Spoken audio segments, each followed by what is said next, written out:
All right. Hey, everybody. Welcome to another edition of Neil News Network. There was I don't know if it's a happy story, but it's a just story. So this is a story of justice. I guess justice originally denied and then restored. So that's, I guess, sometimes freedom lost and then regained is the best freedom of all.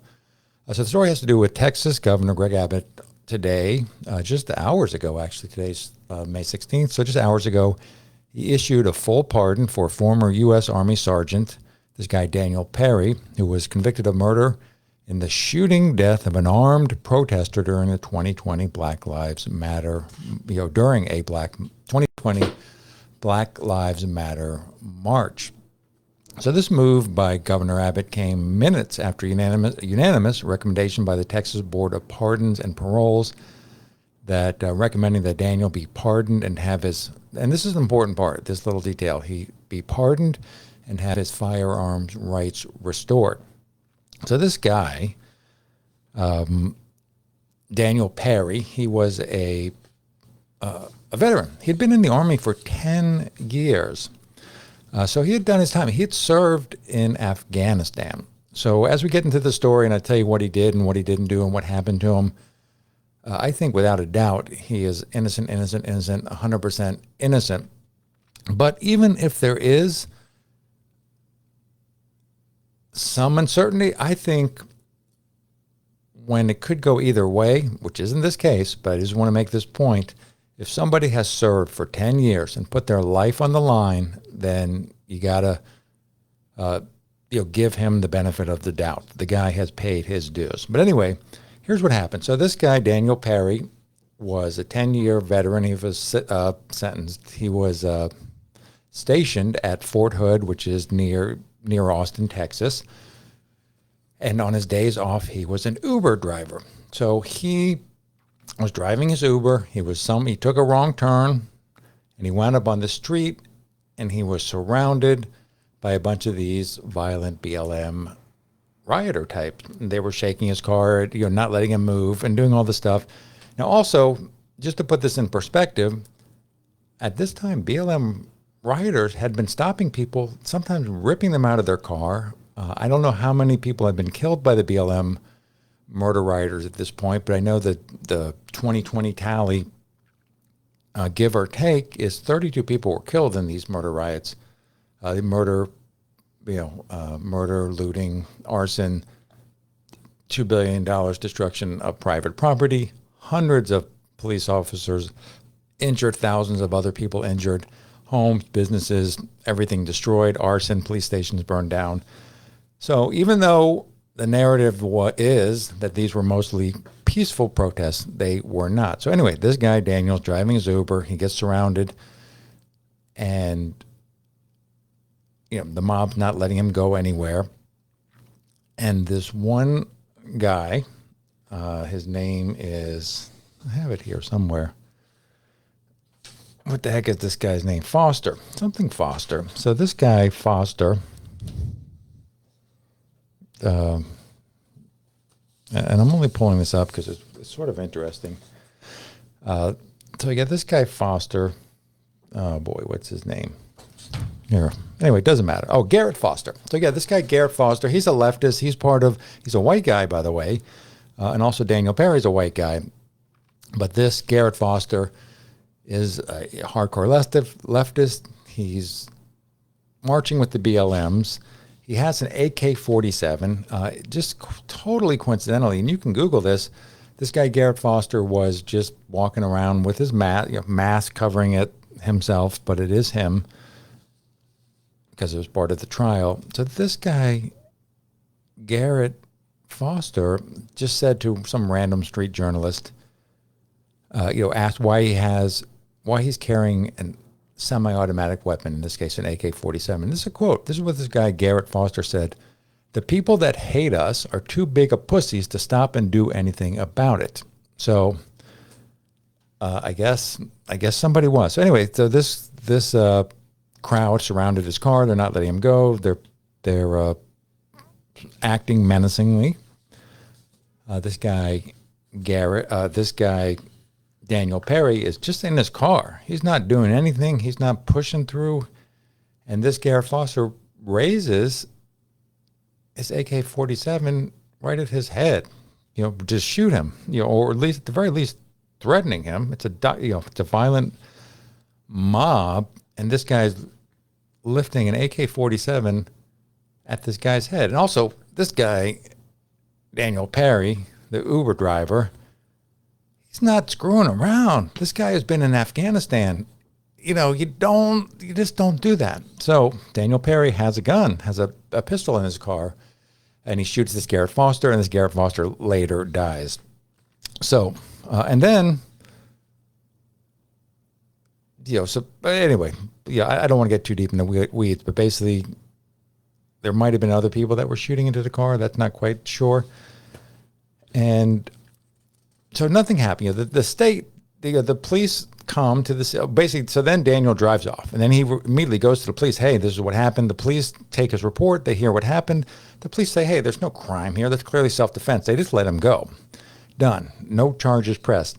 But then there's this guy, and this is not me saying he's a socialist. He's a Democratic Socialist of America. The DA in that county, this is in Austin. So Texas is a red state, but Austin is very, very, very, very blue. And their DA, Democratic Socialist of America, District Attorney Jose Garza, who was partially funded by George Soros, by the way. Here's what he said after he was elected. So this is just this shows where he's coming from. He said, we have a mandate to reimagine justice to end the oppressive criminalization of skin color. I mean, it's a crime to have a skin color? I don't know. That sounds like a far, far, far leftist. So basically, Daniel Perry, even though the cops just were like, hey, you didn't do anything wrong, this DA a year later decides to go after him, charges him with murder, and really it's just because the person was a BLM supporter. The liberal jury down there sentences him to 25 years in jail. So this poor guy, veteran, who was still in the army, whatever branch of service he was in, he was still active duty, gets sentenced to 25 years. Now, so Greg Abbott hears about it, looks into it, and is like, hey, this is cuckoo crazy bananas. I'm going to pardon this guy, but the way it works in Texas is you can't just pardon someone. It has to go before the parole board. The parole board has to look at everything. The parole board has to recommend it, and then, and only then, can Greg Abbott pardon him. So in all fairness, it happened 4 years ago. The guy's been in jail for 3 years. I wish it had happened faster, but I don't want to look a gift horse in the mouth. This guy is free now. He does have all of his citizenship rights back, and justice has been served. So it just goes to show sometimes, as Martin Luther King Jr. said, the arc of history bends towards justice. Having said that, there's one other thing I wanted to throw in there, but that might be enough for now. I mean, I just sort of covered, these terrible DAs. It's just like this Alvin Bragg here in New York. There was a group of illegal aliens from Venezuela. They beat up some cops. They got plea bargain. That happened today. But meanwhile, Donald Trump, for a paperwork error that he may or may not even have committed, is facing felony charges and jail time. So these guys are out of control. Hopefully, Donald Trump won't have to wait as long to get justice served in the Alvin Bragg case. And also, I just want to throw in, Garrett Foster was clearly misguided. He was a young man. He had a wife. He got caught up in this stupidness of BLM murder riots. So I like to just think he was a stupid kid.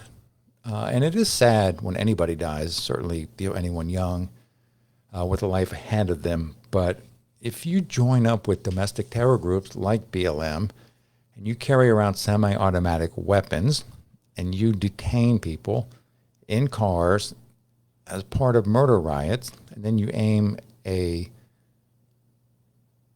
AK-47 at their head, sad, terrible stuff happens. Oh, and by the way, final thought on this, which I forgot, which is a huge part of this. So you could say, the DA, this Jose Garza. Here's what he said. That was so crazy. This is a quote from Jose Garza, the Soros-funded district attorney. The board, quote, the board and the governor have put their politics. First he said the pardon is a mockery of our legal system. And then he said, quote, the board and the governor have put their politics over justice. They should be ashamed of themselves. Their actions are contrary to the law and demonstrate there are two classes of people in this state where some lives matter and some do not. They have sent a message to Garrett Foster's family, to his partner, to our community that his life does not matter. The prosecutors working for Jose Garza's office said Perry could have driven away without opening fire. And witnesses did say this. Witnesses testified that they never saw Foster raise his gun. So what they're not mentioning is there's video. I've seen it. You've seen it. You can go online and just Google Garrett Foster. There's video of him raising the gun. Now, granted, it's a little shocky. It's a little shaky. And you got to kind of freeze the frame to see it. But there's this guy, Garrett Foster, with a semi-auto, an assault rifle, the Big Mad assault rifle, which you'd have legally, raising it. And you could see in the video, they're blocking his car, and then this guy is coming up to the car and raising the gun right up to the driver's face. So it's not even debatable. Anyway, like I said, it's a sad thing, but I think justice was served, unlike, watch my video on my YouTube channel about the George Floyd case, and that will blow your mind. But anyway, like I said, congratulations to Greg Abbott for doing the right thing. This is Neil News Network. Good day.